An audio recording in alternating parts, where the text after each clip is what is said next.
बहुत पुरानी बात है। एक गांव में एक सेठ सेठानी रहते थे। सेठ बहुत पैसे वाले थे। पूरे गांव में उनकी बहुत इज्जत थी। लेकिन सेठ सेठानी को कोई औलाद का सुख नहीं मिला। शादी के 30 वर्ष बीत चुके थे। उनके धन का कोई उत्तराधिकारी नहीं था।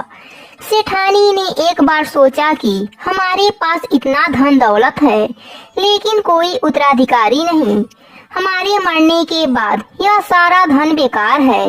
यह धन हमारे किस काम के। एक दिन सेठानी ने सेठ से कहा कि आप एक गाय ला दीजिए। मैं गाय की सेवा करूंगी ताकि हमारा अगला जन्म सुधर सके। पूरा समय घर में अकेले रहती हूँ, मेरा मन नहीं लगता। सेठ जी ने हामी भर दी, लेकिन कई दिन निकल गए। सेठ जी गाय लेकर नहीं आए। एक दिन सेठानी गांव के सोनार के पास गईं और एक चांदी की गाय बनवाई। साथ ही गाय के लिए सोने के जेवर भी बनवाई। पाँव में पायल, गले में कंठी, गले का हार बनवाई। गाय के लिए कपड़े भी सिलवाई। अब सेठानी गाय की पूजा पाठ करने लगी। रोज गाय की पूजा करती, कहानी कहती, हलवा पूरी खीर बनाती, भोग लगाती। फिर उन भोजन को बाहर के आने जाने वाली गायों को खिलाती।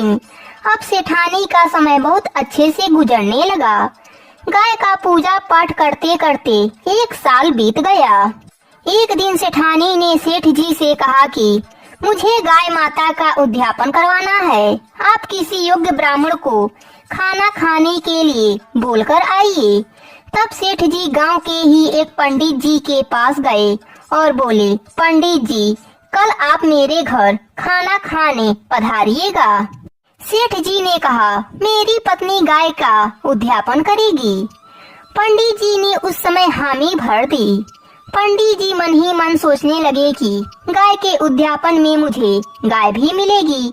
मैं उसको कैसे देखभाल करूंगा।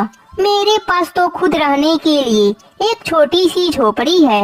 मैं अपने बच्चों को ढंग से खाना नहीं खिला पाता। मैं गाय को कहां से खिलाऊंगा।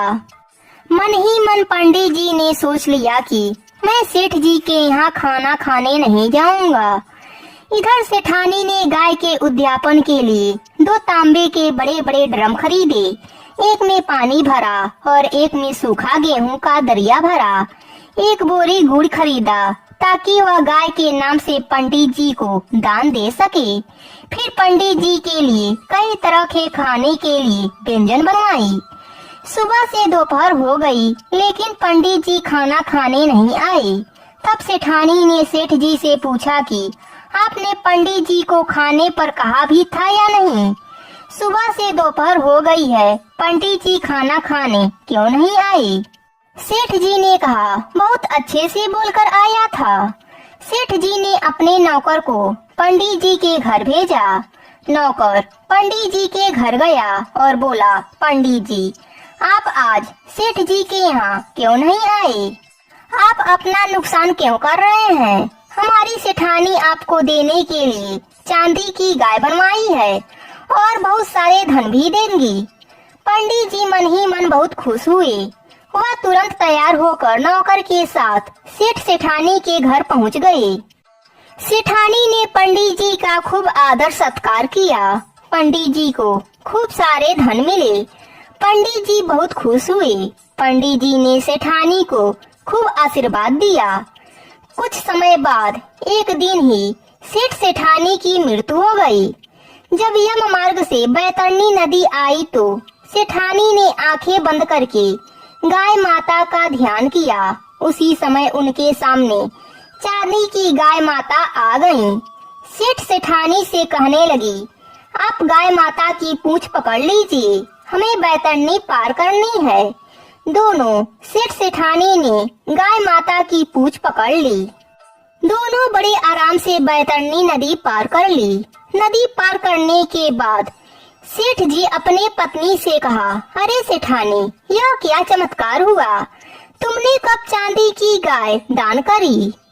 तब सेठानी सेठ जी को पूरी बात बताई कि हमारे धन का कोई उत्तराधिकारी नहीं था, तो मैंने चांदी की गाय की पूरे साल भर पूजा करके गाय के उद्यापन में वह चांदी की गाय और बहुत सारे धन दान में दी। यह उसी का फल है कि आज हमने बैतरणी नदी बड़े ही आराम से पार कर ली है। जो भी मनुष्य अपने जीवन काल में ऐसा करता है, मरने पर उन्हें यम मार्ग में दुख नहीं देखने पड़ते। इस कहानी का फल सबको मिले, कहानी कहने वाले को, सुनने वाले को और हुंकारा भरने वालों को भी। जय हो गाय माता की।